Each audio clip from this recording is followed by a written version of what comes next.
नशीब देवाची कृपा म्हणावी की त्याला काहीच लागलं नव्हतं.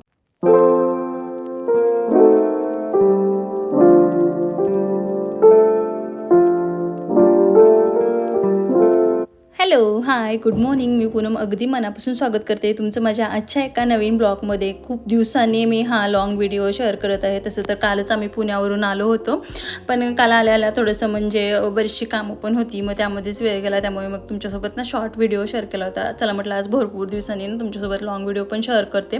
तर सकाळी केसांना छान असं हेअर ऑइल केलं होतं, तर सिरम वगैरे थोडासा लावला आणि आता म्हटलं चला थोडंसं केस सुकायच्या अगोदरच ना क्लचर वगैरे लावूया. आणि त्यानंतर मग म्हटलं की चला आपली कामं आहेत ना ती करू. कारण किचनमध्ये ना मला आता गरमीच्या दिवसांमध्ये केस मोकळे सोडून जायलाच नको वाटतं, कारण इतकं गरम होतं आहे ना. तर मग काल ह्यांनी काही भाज्या आणल्या होत्या, कारण घरामध्ये अशा काही भरपूर भाज्या वगैरे नाही होत्या. तर मग त्याच मग वॉश वगैरे करून ठेवल्या होत्या. आणि मग चला म्हटलं सगळ्यात अगोदर ना किचन थोडंसं रिकामी करू, कारण ह्या सगळ्यांना बर्शन कट्ट्यावर ठेवल्या होत्या. तर म्हटलं चला आता हे एक एक ना सगळं ठेवून घेऊ. आणि मी ना दरवेळेला भाजी आणताना यांना सांगते की बीट घेऊन या आणि दरवेळेला हे ना बीट वगैरे घेऊन येतात. आणि मग माझ्या हातून ना त्याच्यामधले 1 किंवा 2 बीट खाणे होतात आणि बाकीचे सगळे मग सुकून जातात आणि मग ते असेच फेकावे लागतात. तर ह्या वेळेला मग मी विचार करते की रोज 1 तरी बीट मी खाईन, 1 नाही तर अर्धं, कारण मला ना शक्यतो एवढं बीट खावंसं वाटत नाही, का माहीत नाही, मला एवढं आवडत नाही, पण हेल्थसाठी छान असतं. त्यामुळे मग मी विचार करते की हे बीट या वेळेला बिलकुलही मी खराब करणार नाही, एक तर खाईन किंवा मग विहानला चिलामध्ये वगैरे घालून देईन म्हणून. त्यानंतर विहानची मस्त अशी आंघोळ वगैरे करून दिली. आज तोही खूप लवकर उठला होता आणि त्याचं असं असतं ना की मम्मा मला हे नको आहे ते नको आहे, म्हणजे आतापासून ना त्याच्या कपड्याचे खूप नखरे आहेत. त्याला असे सुटे सुटे कपडे म्हणजे सँडो किंवा मग हाफ पॅन्टी हे एवढंच आवडतं, फुल ड्रेस किंवा मग असे हे नकोच म्हणतो तो.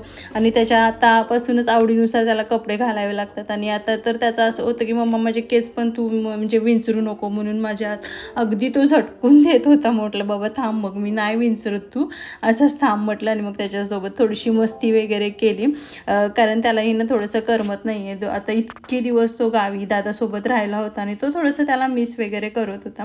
त्यानंतर म्हटलं चला आता थोडंसं ब्रेकफास्टची तयारी करू. आणि घरामध्ये ना कांदे संपले होते आणि लास्टचे छोटे छोटे कांदे होते आणि मला ते कट करायला इतका कंटाळा येतो ना, म्हणजे मला ते कट करूच वाटत नाही. तर असे मोठे मोठे कांदे असेल की आता ब्रेकफास्टला पोहे वगैरे बनवायचे असेल किंवा मग आपण एखाद्या भाजीमध्ये खूप भरपूर असा कांदा घालतो ना, तेव्हा मग ते मोठे कांदे असतील तर थोडंसं बरं पडतं. आणि छोटे कांदे हे किती कट करायचे असं होतं माझं. मग मी विचारच करत होती की ह्यांना सांगू का कट करून द्यायला, पण हे दुसरं काहीतरी कामामध्ये होते. मग म्हटलं मी एक कट केला आणि म्हटलं बाकीच्या नंतर कट करते. तर इथं सगळी मग मी नाश्त्याची वगैरे तयारी करून घेतली, कारण भरपूर दिवसानं मग मी इथं आल्यावर मला समजत नव्हती की मी काय करू आणि कुठं काही मनही लागत नव्हतं. त्यामुळेच म्हटलं की बघू आता जसं होईल सो होईल, कुठं ना कुठं तरी मन थोडंफार रमवावंच लागणार आहे. आणि माझ्याकडे ना आता शेंगदाणे पण भाजलेले नाही होते आणि विहानला ना पोह्यामध्ये भरपूर असे शेंगदाणे घातलेले असतील ना तर तो पोहे खातो. म्हणजे स्पेशली तो पोह्यांसाठी पोह्यांमध्ये ना शेंगदाणे असतात त्याच्यासाठी मग तो पोहे खातो, म्हणून मग त्याच्यासाठी मी ते भरपूर पोह्यांमध्ये शेंगदाणे घालते. आणि तेलामध्ये शेंगदाणे तळून घेतले नाहीत मी, अगोदर म्हटलं की थोडेसे भाजून घेऊया मग फोडणीमध्ये टाकायचे म्हणून. तर इथं पोहे वगैरे मग छान मी नीट वगैरे करून घेतले. आणि सगळ्याचं ना मला खूप म्हणजे आज थोडंसं म्हणजे होते हे सगळे घरी, त्यामुळेच म्हटलं की चला ब्रेकफास्ट करू. नाही तर मी ब्रेकफास्ट असा आम्ही स्किप करतो आणि त्यानंतर मग जे काही असं म्हणजे नॉर्मली भाजी भाकरीच वगैरे बनवते. पण चला म्हटलं आज बनवू, आता खूप दिवसांनी मी पण आले आणि यांना पण असं होत होतं की चला तुझ्या हातचं काहीतरी खायला भेटेल असं त्यांचं हे होतं. मग मी एक साईडला चहा ठेवला आणि दुसऱ्या साईडला छान असे पोहे वगैरे बनवून घेतले.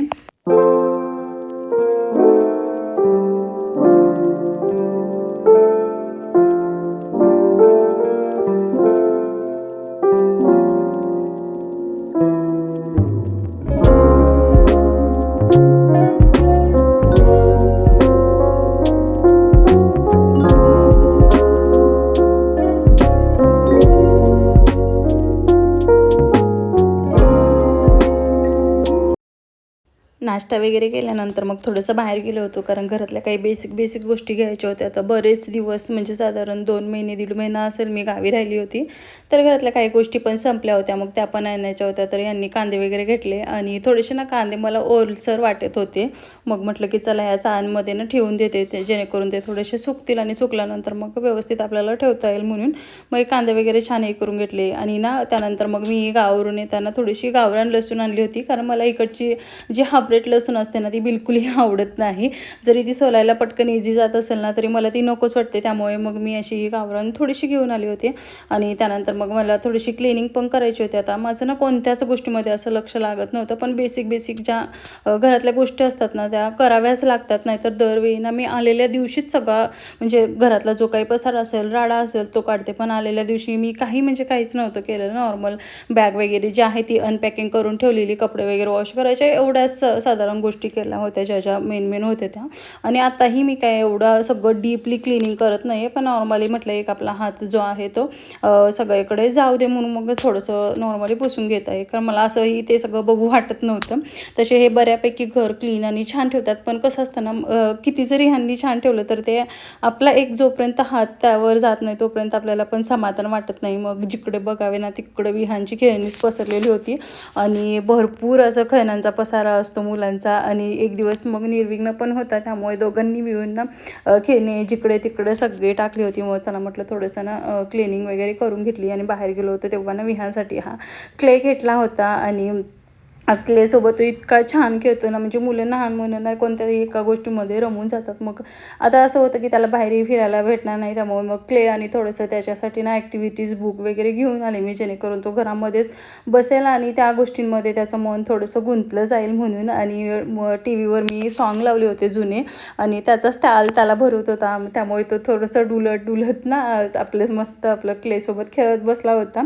आणि कधी ना म्हणजे हे पण घरी नसले की त्याला पण काही कळत नाही की मी आता काय करू मम्मा, मला बाहेर जायचं आहे, मला उमरावर बसायचं आहे, असं त्याचं सतत चालू असतं. पण आता बाहेर तर बघताय ना किती ऊन आहे, त्या उन्हामध्ये त्याला कुठं घेऊन जायचं. मग मी काय त्याला उन्हामध्ये नाही म्हटलं, तू ह्या क्लेसोबत खेळ आणि मी थोडीशी वरच्यावर मला क्लिनिंग वगैरे करून घेते. मग मी परत हे शूरॅक वगैरे जे होतं ते सगळं व्यवस्थित करायसाठी घेतलं. आणि त्याला असं वाटत होतं की ह्याच्यावर बसायचं आहे म्हणून तो परत आला माझ्याकडे आणि मम्मा मला बसायचं आहे करत होता. मग म्हटलं नको बाबा, मला पटकन आवरू दे, कारण इतकी गरमी होत होती ना. तर मग मी परत सगळं नाही काय आवरून वगैरे घेतलं, कारण मला असं होत होतं की कधी एकदा सगळं आवरते आणि परत एकदा आंघोळ वगैरे करते मी, कारण भरपूर बाहेरून पण जाऊन आलो होतो, त्यामुळे गरम पण होत होतं आणि बरीचशी कामं पण राहिली होती. तर त्यामुळे मग मी ह्यांना म्हटलं की झोप बाबा तू, मला बरीचशी कामं आहेत. आणि त्याला मग झोपवलं आणि मी माझी राहिलेली जी कामं आहेत ना ती सगळी करायला घेतली. सो नेक्स्ट डे आहे आणि बऱ्यापैकी आता कामं सगळी आवरलेली आहेत आणि विहानला झोपवलं आणि म्हटलं तर चला थोडंसं गप्पा म्हणण्यापेक्षा थोडंसं लाईफचे जे अपडेट असतात ते देऊया. कारण अशा मी काही डीपली सगळं काही तुमच्यासोबत आत्ता ह्या साधारण 2 महिन्यात काहीच असं शेअर केलं नव्हतं. तर 2 दिवसापूर्वी म्हणजे मी, बहीण आणि आई असं आम्ही तिघी पुण्याला आलो. आणि आल्यानंतर मग जवळ सकाळचे 4ला वगैरे आम्ही पोचलो होतो. आणि त्यानंतर मग एक दिवस जे आहे ते आई आणि पूजा इथं थांबली होती. आणि त्यानंतर मग नेक्स्ट डे सकाळी ते पूजाच्या इकडे गेले, कारण आता जवळजवळ पूजा पण 2-3 महिने म्हणजे 2-1 महिने म्हणू शकता, जेव्हापासून पप्पा हे व्हायच्या अगोदरपासून ती थोडे दिवस गेली होती गावी. सो तेव्हापासून ती पण होती. मग तिकडं पण आता बरेच दिवसापासून सगळं आवरायचं पण तिला होतं, तर मग ती पण गेली.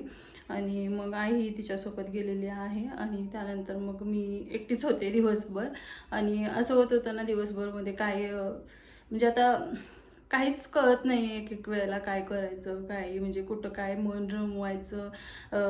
गावी असताना इकडं आले मी, असं वाटत होतं की चला तिथं पण असं बसूनच राहतोय आणि कुठंच काही मन वगैरे रमत नाही आहे. निदान आपण पुण्याला आलो तर आपलं जे काम असेल त्यामध्ये थोडंसं मन रमेल. आणि ज्या काही गोष्टी झालेल्या आहेत त्या गोष्टींपासून थोडंसं म्हणजे विसर तर पडणं कधी शक्यच नाही आहे. पण त्या गोष्टी आहेत त्या आपण थोडंसं कामामध्ये बिझी राहिलो तर थोडंसं बरं होईल, म्हणून मग तो विचार करून मग मी पुण्याला आले. आणि आईला एकटीला कसं ठेवणार म्हणून मग आम्ही आईला पण घेऊन आलो, कारण थोडा काही चेंज असतो ना तो माणसाला खूप गरजेचा असतो. म्हणून मग तशी ती बिलकुलही नाहीच म्हणत होती. पण एकटं ठेवणं काही पॉसिबल नाही आहे आणि एकटं कोणीही राहू शकत नाही, कारण पप्पा आणि आई असे होते ना की आई पप्पांना सोडून कधीच कुठंच म्हणजे कोणत्याही गावाला किंवा कुठंच जात नसायची. जायचं असेल तरी 1 दिवसासाठी किंवा असं. मी विहानचा पहिल्या बड्डेला याला खूप फोर्स करून पुण्याला, म्हणजे जेव्हापासून आम्ही पुण्यात राहतो होतो ना साधारण 4-5 वर्षामध्ये ती पहिल्यांदा विहानच्या बड्डेला पुण्यामध्ये आली होती. नाहीतर एवढं आम्ही 5-1 वर्ष होतो ती कधीच आली नव्हती पुण्याला. नाही म्हणायचे, कारण पप्पा घरी एकटेच असतात, आपलं सगळं संसार तिथं असतो आणि मग गावाकडे काय अशा मेसच्या किंवा अशा कोणत्याच सुविधा नसतात, तर त्यांच्या जेवणाची वगैरे हालत होते. आणि मग ती इकडे आली तर पप्पा मग आमचे साधारण 12-1 वाजेपर्यंत ते शेताचंच काम करणार आणि तिथून येऊन काय घरी कोणी असं जेवण वगैरे. आणि शक्यतो पप्पांना स्वतःच्या हाताने चहाही कधी करून पित नसायचे. जर आई घरी नसेल तर नाही, असताना तर नाही, पण नसतानाही ते कधी जाऊन किचनमध्ये स्वतःच्या हाताने बनवून असं काहीच खात नसायचे.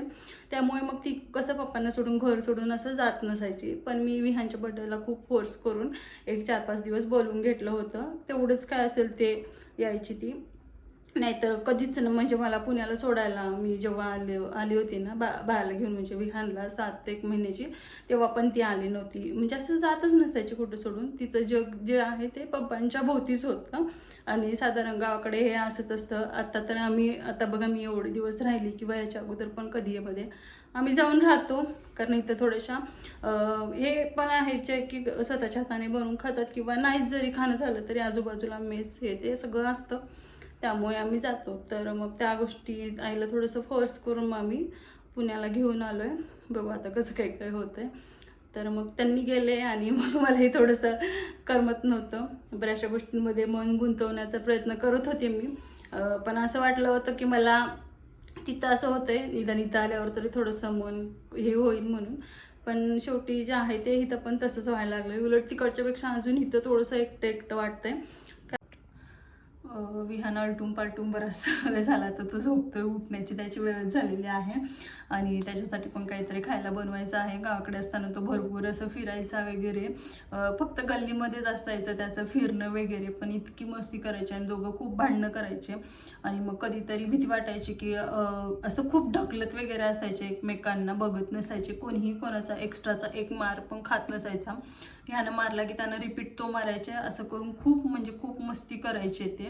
आणि त्यामध्ये मग भीती वाटत होती की कुठंतरी कोणाला काहीतरी लागेल, कारण लास्ट टाइम गणपतीमध्ये ना निर्विघ्न विहानला घंटी मारला होता आणि तर थोडीशी त्याला कोचकी पडली होती. तर साधारण तसं काय होण्याच्या अगोदर आपण म्हटलं आपापल्या घरी जाऊया, कारण मग ते रिस्कच नको होती. आणि मी पुण्याला यायच्या अगोदर 2-3 दिवसाच्या अगोदर विहान जिन्यावरून पण पडला होता.